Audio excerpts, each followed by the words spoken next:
morning, class. Our topic for today is all about the theories of motivation. Ayan. Before we discuss the theories of motivation, I have here one question. What comes on your mind when you hear the word motivation? Anyone from the class? Yes? Ayan, thank you so much.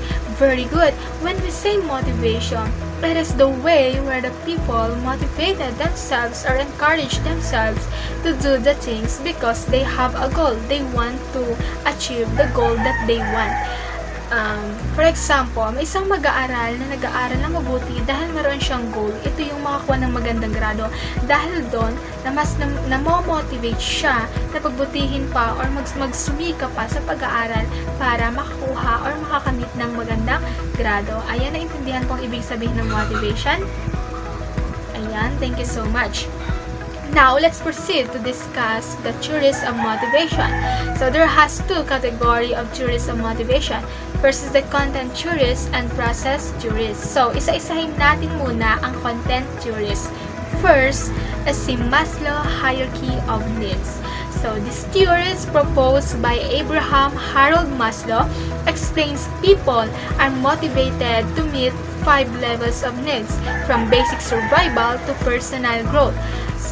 So si Abraham ay meron siyang pinropose na isang theories. Ito yung Maslow hierarchy of needs. So, first is yung physiological, yung safety, love, belonging, esteem, and self-actualization. So, basic from the complex. So, ito yung mga kailangan talaga ng tao na mo-motivate yung isang tao na gawin yung bagay na para ma-meet niya yung needs na yon, yung kailangan niya. Ayan, dahil doon, mas nagkakaroon siya ng motivation or ng dahilan para magsumikap, para ma-meet niya yung kaniyang mga kailangan. Naintindihan po ang ibig sabihin ng Maslow hierarchy of needs? Ayan, very good. Thank you so much. So, and now, the second theory is all about the Herzberg's motivation hygiene theory. This theory was developed by Frederick Irving Herzberg.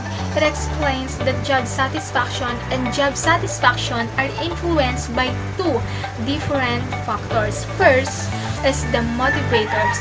These factors increase job satisfaction and motivation because they are related to the work itself. For example, na nandito is yung achievement and recognition, responsibility, and promotion. So, sa achievement and recognition naman, for example, sa paaralan,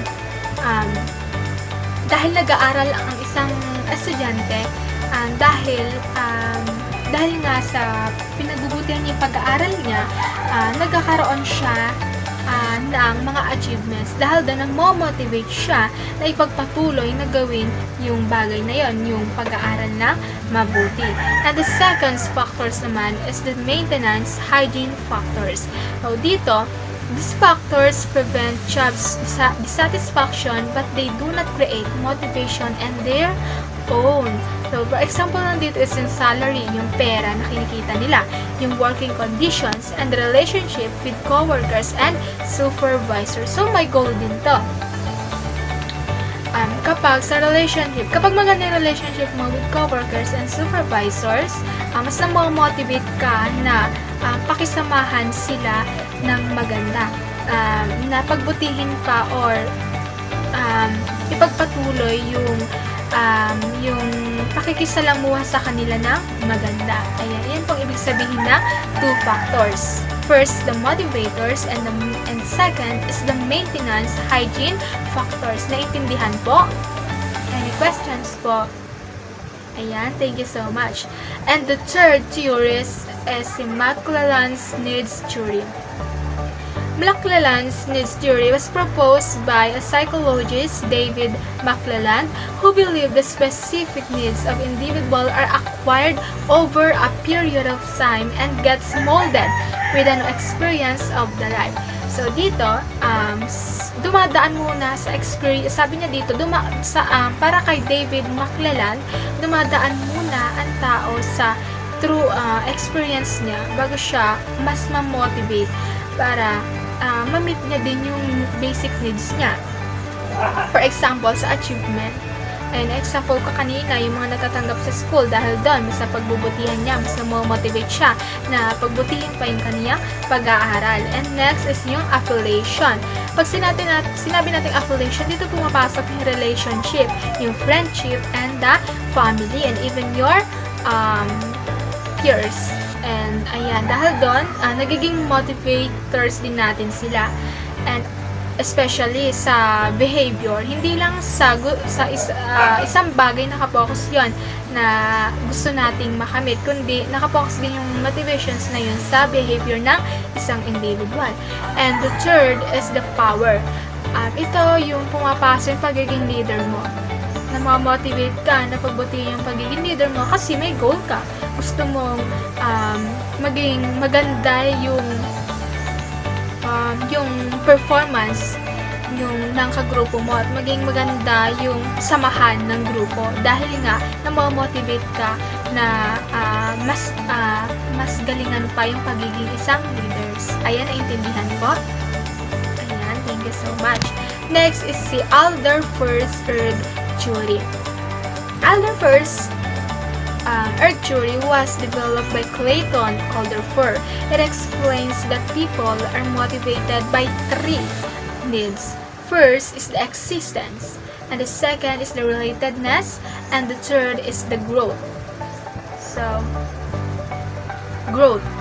First is the existence. It is basic material existence requirements which are very essential to survive.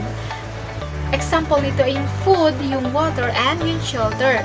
Ayan, dahil dito na mo-motivate yung isang tao na gumawa ng isang bagay dahil nga gusto niyang ma-meet yung needs na yon. For example, sa food and water and shelter, di ba? Kapag wala tayo nun, na-motivate tayo na magsumikap pa sa buhay.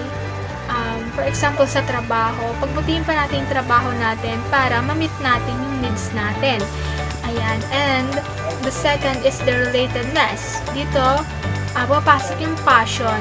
Passion we have maintaining interpersonal relationship. For example, yung family, yung friends, and teamwork. Sila ay isa rin sa mga nagiging motivations natin na lalo na sila yung naging motivations natin kung paano sa behavior, di ba?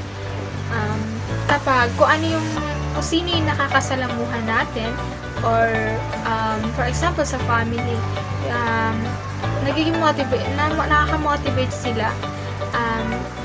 Sila yung naghuhubog kasi sa atin kung paano maging isang mabuting tao. So, namo-motivates tayo na gumawa ng mabuti dahil nga sa ganun sila, di ba? And the last is the growth. It's a personal development. It is the same from the existence. It is all about the food, water, and shelter. Needs din, pinaka-basic needs talaga to ng tao, yung food, water, and shelter. And dahil dyan, namamotivate siya, ang naging motivation niya para ma-meet yung needs na yon. Lalo siyang nagsusumikap sa buhay. Gumagawa siya ng paraan kasi nga gusto niya ma-meet yung needs niya. For example, sa food, water, and shelter. Naintindihan po? Ayan, thank you so much. Now, let's proceed to the process of theories. First is the Byrom's expectancy theory. Byrom's expectancy theory was proposed by Victor H. Byrom, who believed that people are motivated to perform activities to achieve some goal to the extent they expect that certain actions on their part would help them to achieve the goal. So, dito, sinasabi ni Victor H. Byrom na mas na-motivate ang isang tao na i-perform yung mga activities na yun dahil nga meron siyang goal, meron na siyang sinet na goal. For example, a student studies hard because they believe that their effort will help them pass the exam and earn high grades. So, isang estudyante ay nag-aaral ng mabuti, nagsusumikap, dahil naniwala siya na sa lahat ng kaniyang hardworking, sa lahat ng effort niya, ay makakapasa siya sa exam at makakuha ng magandang grado. Yun yung para kay Victor H. Biro. Mas motivate ang isang tao sa pagpe-perform ng mga activities dahil meron siyang sinet na goal. Dahil gusto niyang ma-achieve yung goal na yon. Naintindihan po?